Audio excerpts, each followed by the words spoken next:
भविष्य है पूरा जानते हैं। कांग्रेस मेंबर्स हमारे सामने है, यहाँ पर बैठे हैं और जानते हैं। ओवर एकेडमी प्रेस कॉन्फ्रेंस में क्या पूरी जानकारी बताना चाहेंगे, पूरी जानकारी आप शेयर करेंगे। जी सर बताएं। हाँ जी सर, परिचय देना सर। नमस्कार, चैनल में आप सभी का स्वागत है। सभी मीडिया के साथियों का आवर्स एकेडमी करनाल में पधारने पर बहुत बहुत स्वागत है। मैं आपका अभिनंदन करता हूं, आपका स्वागत करता हूं। मेरा नाम डॉक्टर सज्जन सिंह है। मैं पूर्व प्रधान वैज्ञानिक भारतीय कृषि अनुसंधान परिषद से हूं और पिछले 35 साल के अनुभव पर, खेतीबाड़ी के इस अनुभव का, जो वैज्ञानिक का मेरा अनुभव है, इसका आम किसान के परिवारों को, ग्रामीण बच्चों को फायदा मिले, उसके लिए हमने जो आवर्स एकेडमी हिसार में है, 18 साल से काम कर रही है, उसकी ये ब्रांच करनाल के अंदर पिछले साल हम अप्रैल के महीने में आए थे यहाँ। और अप्रैल के महीने में आने के बाद 33 बच्चे पहली बार यहाँ आए और उन 33 बच्चों में से 11 बच्चे हरियाणा एग्रीकल्चर, चौधरी चरण Singh Haryana agriculture university, Maharana Pratap university of horticulture और बहुत दूसरी जो कृषि की संस्थाएं हैं ICAR की, उनके अंदर उनका एडमिशन हुआ।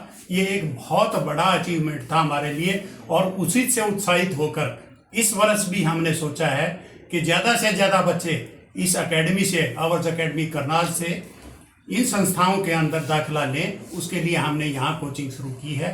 तो उसके लिए हमने एक स्कॉलरशिप टेस्ट का आयोजन किया है, जो 29 तारीख को ये स्कॉलरशिप टेस्ट आयोजित किया जाएगा और जिस बच्चे के जितने भी नंबर उस टेस्ट के आएंगे, उसके हिसाब से उनकी फीस के अंदर, जो परफॉर्मेंस के हिसाब से उनकी फीस के अंदर माफ़ी कर दी जाएगी। और ये माफ़ी जिन बच्चों के 90% और उससे अबव नंबर आएंगे, उनको 100% ट्यूशन फीस की माफ़ी हम आवर्स एकेडमी करनाल की तरफ से ऑफर करेंगे। और क्योंकि मेरी पत्नी भी मेरे साथ हैं, ये डिस्ट्रिक्ट एजुकेशन ऑफिसर फतेहाबाद से रिटायर हुई हैं। शिक्षा के अंदर इनका भी बहुत बड़ा अनुभव है। इस अनुभव का फायदा करनाल के बच्चों को मिले, इसलिए हम यहाँ करनाल में आए हैं और करनाल के बच्चों ने करके भी दिखाया है। पिछले जो परिणाम थे उनमें हम करनाल के बच्चों ने अपनी कड़ी मेहनत, लगन और उनकी जो उत्कृष्ट परिणाम है, उससे ये साबित कर दिया कि इस क्षेत्र के अंदर बहुत बड़ी संभावनाएं हैं।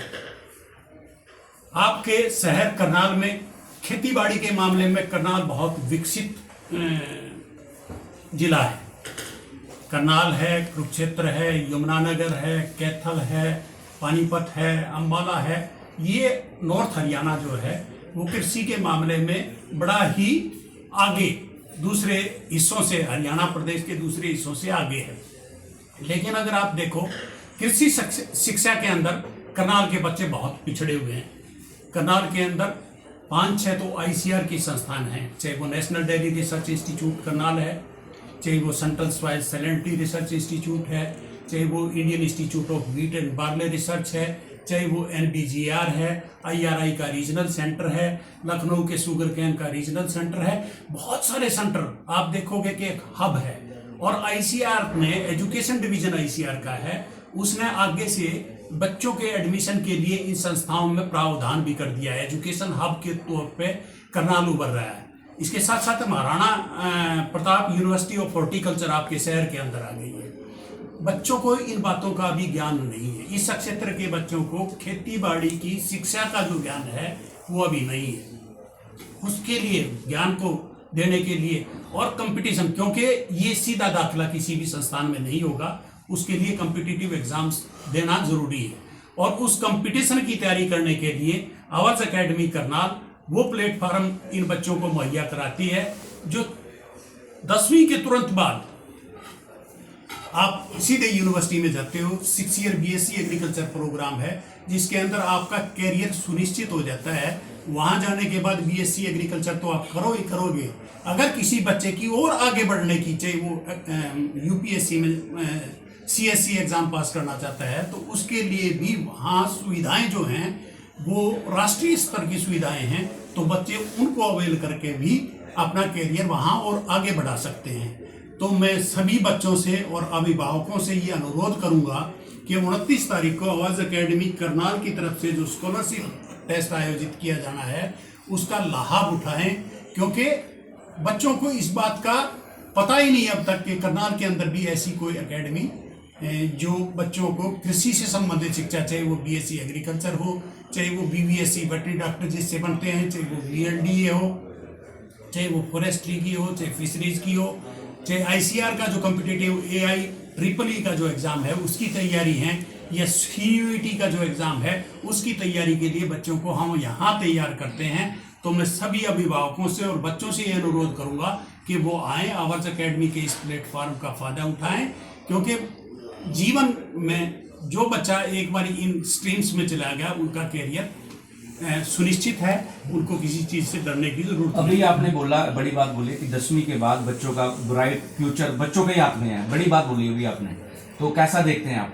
हाँ, ये बीएससी एग्रीकल्चर 6 ईयर प्रोग्राम है, हालांकि सीट बहुत सीमित हैं, 50-55 के लगभग सीट जनरल कैटेगरी की हैं, 70-75 टोटल सीट्स हैं। उनके अंदर जो बच्चों का एडमिशन वहाँ हो गया, कंपटीशन 10,000 के लगभग बच्चे इस कंपटीशन में हर साल बैठते हैं, लेकिन बच्चे 50 या 55 बच्चे ही वहाँ एडमिशन ले पाते हैं। तो एक बारी जो बच्चा वहाँ एडमिशन ले लेगा तो उसका निश्चित रूप से कैरियर जो है वो बड़ा ब्राइट कैरियर है, बड़ा ब्राइट फ्यूचर है, तो बच्चे उसका अवश्य फायदा उठाएं। 10वीं कक्षा के बाद सीधा यूनिवर्सिटी में कोई ऐसी जगह नहीं है दुनिया के अंदर जो 10वीं के बाद सीधा आपको यूनिवर्सिटी में, कॉलेज जाने की जरूरत नहीं। 11वीं और 12वीं की परीक्षा भी यूनिवर्सिटी ही दिलाती है, जो नाम मात्र फीस के ऊपर आपको हो जाता है, और उसमें वजीफा भी यूनिवर्सिटी आपको देती है। जो पहले 10% बच्चे हैं उनको इतना वजीफा मिल जाता है कि उनकी फीस जो है ना वो फ्री में हो जाती है। सर आप ये बात बताएं कि अभी तक आपकी एकेडमी की सबसे बड़ी अचीवमेंट क्या है? हाँ, मैंने पहले भी बताया अपने आपसे बात जब मैं कर रहा था तब मैंने कहा कि 33 बच्चे पिछले साल हमारी आवाज़ एकेडमी के अंदर दाखिल हुए, जिनमें से 11 बच्चे चौधरी चरण सिंह हरियाणा एग्रीकल्चर यूनिवर्सिटी और Maharana Pratap university of horticulture के अंदर गए। इतना बड़ा सक्सेस रेट आप अगर नीट में देखोगे तो 25 लाख के लगभग बच्चे नीट के एग्जाम में बैठते हैं, और वहाँ सक्सेस रेट है आपका 0.01%, और हमने तो 33% सक्सेस रेट यहाँ दिया है। तो मैं तो सभी बच्चों से यही अनुरोध करूँगा, और मेरे जैसे अनुभव का आदमी जिनका 35 साल का प्रिंसिपल साइंटिस्ट का अनुभव है और इसी क्षेत्र में है, खेती बाड़ी के क्षेत्र में है, मैं प्रिंसिपल साइंटिस्ट भारतीय कृषि अनुसंधान परिषद से रिटायर हुआ हूँ, तो इस अनुभव का फायदा बच्चों तक पहुंचे। इस सारे का श्रेय आप किसको देते हैं? बच्चों की मेहनत, लगन और हमारी एकेडमी के प्रयास जो बच्चों को उस उत्कृष्टता तक ले जाने का प्रयास है। डॉक्टर साहब, आवास एकेडमी जो है वो फोकस क्या सिर्फ एग्रीकल्चर फील्ड को लेके है या फिर अदर जो है एजुकेशनल फैसिलिटीज भी, कोचिंग फैसिलिटीज भी देती है? हमारा मेजर फोकस एग्रीकल्चरल रिलेटेड जो कोर्सेज हैं उनके ऊपर रहेगा।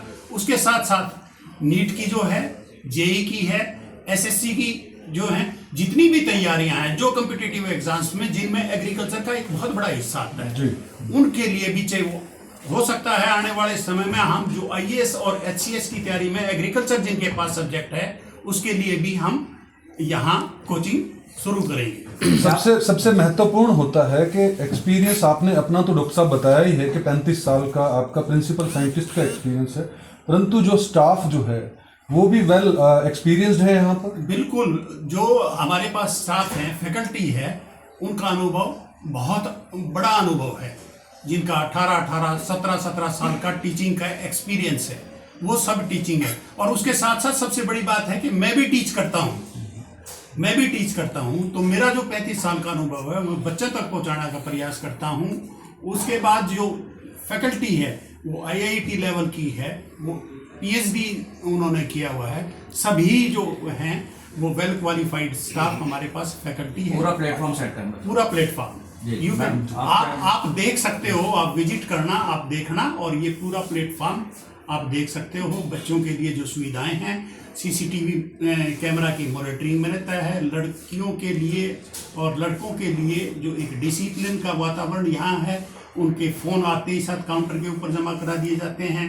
घर से बच्चा जब आता है तो पेरेंट्स को इन्फॉर्म किया जाता है, घर एकेडमी से जब जाता है तब पेरेंट्स को इन्फॉर्म किया जाता है। और पेरेंट्स को क्या अपील करते हैं इस कॉन्फ्रेंस के जरिए आप? मैं इस प्रेस वार्ता के माध्यम से सभी अभिभावक और सभी बच्चों से ये मैं अनुरोध करूंगा कि वो आवर्स एकेडमी में आए, इसको देखें, इसको समझें और उसके बाद इसमें एडमिशन लेने का फैसला करें। जी, मैम भी हमारे साथ हैं। मैम अपना परिचय देंगे और क्या कहना चाहेंगे आप? नमस्कार जी, मैं श्रीमती सुनीता अलावत, पूर्व जिला शिक्षा अधिकारी। सबसे पहले तो मैं आप सभी का स्वागत करती हूँ और हार्दिक अभिनंदन करती हूँ।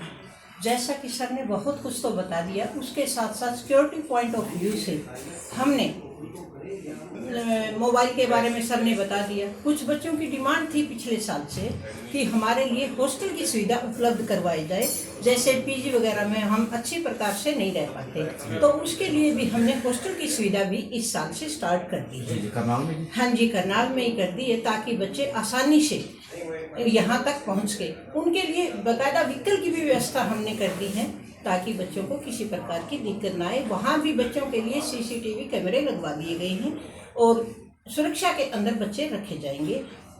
मैम, कोचिंग के अंदर प्रैक्टिकल अगर हो तो और बच्चा जो है निखर जाता है, तो क्या, क्योंकि डॉक्टर साहब भी जो है वो 35 साल का उनका अनुभव है, तो क्या प्रैक्टिकल भी कोचिंग के अंदर ऐड किया हुआ है? बिल्कुल है सर, प्रैक्टिकल भी करवाया जाता है। और मैं बताना चाहूँगी, मेरा भी शिक्षा विभाग का ही 32 साल का एक्सपीरियंस है, जो मैंने सभी इवन मैथ मिस्ट्रेस से अपनी जॉब स्टार्ट की और आगे जिला शिक्षा अधिकारी तक पहुंची। सारी फेजेज मैंने देखी, मैंने समझा बच्चों को कहाँ किस प्रकार की दिक्कत आ सकती है।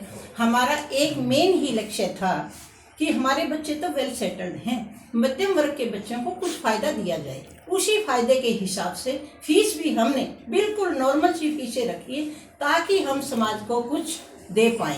जैसे आपका एक्सपीरियंस हो गया, सर का एक्सपीरियंस हो गया, जी बच्चों सर। को वही बच्चों को जाएगा? बिल्कुल जाएगा सर, बाकायदा PTM वगैरह भी की जाती है, बताया भी जाता है। बच्चों की रिपोर्ट क्या करते हैं सर, हम हर सैटरडे को एग्जाम लेते हैं बच्चों का, और टेलीफोनिकली, और पेरेंट्स को अगर आते हैं तो बुलाते हैं, वरना टेलीफोनिकली उनके बच्चों के मार्क्स बता दिए जाते हैं कि आपका बच्चा कहाँ स्टैंड कर रहा है, कितनी और ज़रूरत है, आपके सहयोग की ज़रूरत है, या हम इतना और करेंगे इस बच्चे के लिए। ये हमारा मैडम, स्कॉलरशिप का एग्जाम कब होगा? 29 को होगा सर। अब मार्च में? हाँ जी, अभी स्कॉलरशिप एग्जाम। उसके चलते अपील करते हैं, मैं चाहूँगी, मेन खास अपील मेरी यही रहेगी कि आसपास के बच्चे, क्योंकि जो धनाढ्य व्यक्ति हैं वो तो अपने बच्चों को बहुत अच्छी दूर दूर तक कोचिंग दिलवा सकते हैं। मध्यम वर्ग के बच्चे, आसपास के गांव के बच्चे, लोकल बच्चे आए, 29 तारीख को एग्जाम दें, स्कॉलरशिप का फ़ायदा उठाएं और एडमिशन लें। और एग्रीकल्चर में इवन एक और बताना चाहूँगी, हमारे बच्चे NDA वगैरह की भी तैयारी कर रहे हैं इधर, उसका फ़ायदा उठाएं और अपने भविष्य को चमकाएं। ये आशा है कि बच्चे यहाँ आने के बाद बिल्कुल भी खाली नहीं जाएगा, कुछ ना कुछ लेके ही जाएगा। जी, धन्यवाद। Thank you sir, thank you, thank you. बहुत है, काफ़ी